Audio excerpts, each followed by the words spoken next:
Direction l'île de la Réunion, à présent en compagnie d'Amandine Lambeau, une jeune Belge diplômée en biologie de l'environnement. Son sujet d'étude est fascinant puisqu'il s'agit des tortues marines, des tortues menacées que les chercheurs tentent de faire revenir sur les plages réunionnaises.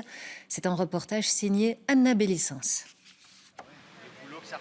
Première bouffée d'air pour ce bébé tortue verte tout juste sorti de sa coquille. Quand elles sortent du sable, la première respiration, elles vont capter les odeurs de la plage et c'est ça qu'elles vont enregistrer. Lorsque ses yeux s'ouvrent, sa mère a déjà pris le large depuis plusieurs semaines. À coups de nageoires dans le sable, il porte ses 25 grammes jusqu'à l'océan et s'apprête à affronter le premier et le plus périlleux périple de sa vie.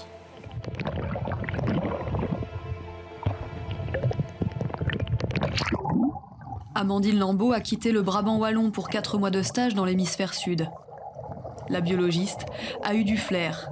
Ces dernières semaines font partie des plus intenses que le centre de recherche réunionnais ait connu. C'est pour la première fois de ma vie un projet que je peux mener de A à Z.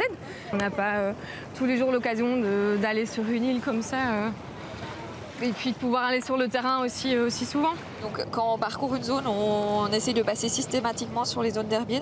La scientifique belge est la première à étudier les tortues du lagon réunionnais. Voilà, parfait. Donc ça c'est bon. Pour l'accompagner dans son recensement, une spécialiste, la biologiste marin Claire Jean. Là, il y a une tortue. Ce serait à aller explorer du coup. 5 des 7 espèces de tortues marines connues dans le monde sont présentes dans les eaux réunionnaises. L'approche doit se faire en douceur. L'observation est limitée à 10 minutes. Pour identifier cette tortue imbriquée, quelques photos et des vidéos de ses écailles faciales suffisent. Comme notre empreinte digitale, cette partie du corps est propre à chaque tortue.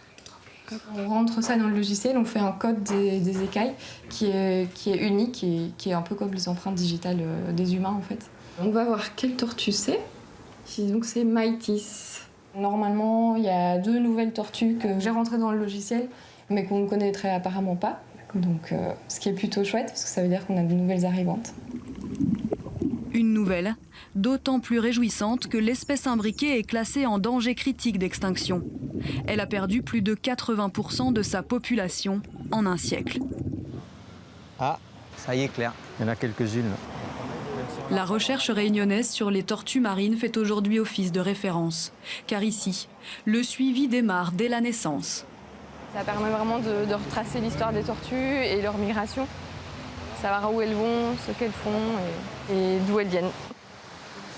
Pour accompagner ces moments rares et aider la nature, la main de l'homme est souvent nécessaire. On a envie d'aller la relâcher sur la plage et lui dire bon voyage quoi. Ouais. Depuis le début de l'année, quelques 500 bébés tortues ont pu quitter cette plage de l'Ouest, un record.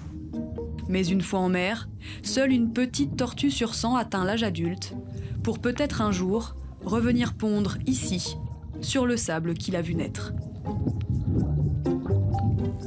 Et de très belles images au passage.